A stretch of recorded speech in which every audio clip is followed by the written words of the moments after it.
कहना है कि एक बड़ी प्यारा गाना जो आप सबने बड़ा प्यार आशीर्वाद दिया।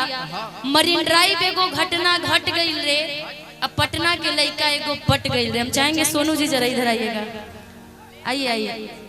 यही वो राइटर हैं, अरे लाइट से बच करके भाई, यही सोनू जी हैं जिस इस गाने के राइटर हैं। एक बार एक जोरदार ताली बजा दीजिए इनके लिए। ऐसे बहुत सारे मेरे गाने जिसको आप सभी ने प्यार आशीर्वाद दिया, सोनू जी का ही लिखा हुआ गाना है। कैसे गाना है वो कि मरीन ड्राइव एगो घटना घट गइल रे, अब पटना के लइका एगो पट गइल रे। इस गाने को आप सबने इंस्टा पे ट्रेंडिंग पे लाया, बहुत बहुत शुक्रिया सोनू जी। और आने वाले टाइम पे बहुत सारे ऐसे गाने जो सोनू जी का लिखा हुआ है आप सबके बीच में बहुत जल्दी आएगा। कि रहनी बनावत इंस्टा पर रील हो, कि हमरा के देखते हो गइल गिल हो, मनवा के सपना सलट गइल रे। मरीन ड्राइव एगो घटना घटना घटना घटना,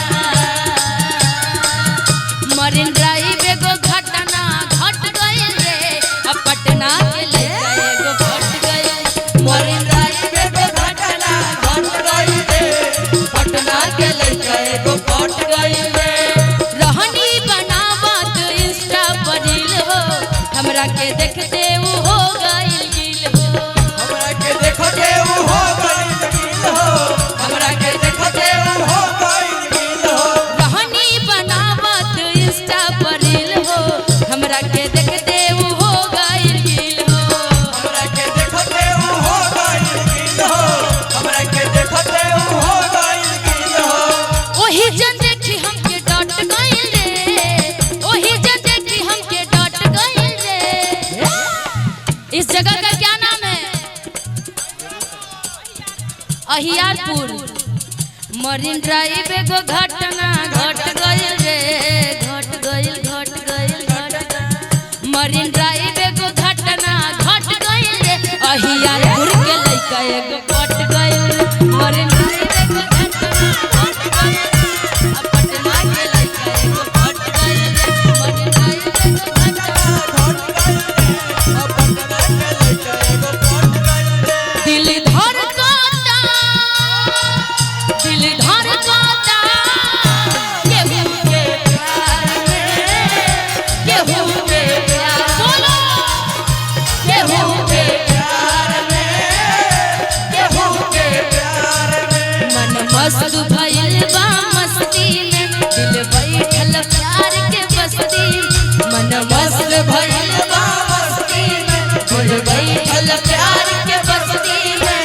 रहेल अखिया तोहरे इंतजार में, दिल धड़कता, दिल धड़कता, केहू के प्यार में, केहू के जियो जियो, केहू के प्यार में, आह।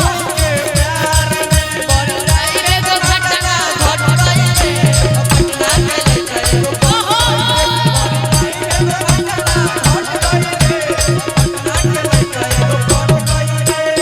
लेकिन सोनू जी आपने इसका लिरिक्स अलग बनाया, लेकिन मंचों के दौरान मैंने लिरिक्स इसका चेंज किया, मैं सुना दिया आपको। फॉर्च्यूनर में हमके घुमावे, फॉर्च्यूनर में हमके घुमावे, फॉर्च्यूनर में हमके घुमावे, फॉर्च्यूनर में हमके घुमावे। चाट छोला चौमिन खियावे, चाट छोला चौमिन खियावे, चाट छोला चौमिन खियावे, चाट छोला चौमिन खियावे। फॉर्च्यूनर में हमके घुमावे, फॉर्च्यूनर में हमके घुमावे, चाट छोला चौमिन खियावे, चाट छोला हमके खियावे, चाट छोला चौमिन खियावे। चाट छोला हमके खियावे। दिलवा के सपना सलट गइल रे, दिलवा के सपना सलट गइल रे। अब बेगूसराय में घटना घट गइल रे, थोड़ा ताली बजा करके माजा बाजियो। मरीन ड्राइव एगो घटना घट गइल रे, अहियारपुर के लइका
हमरा के देखते उ हो गई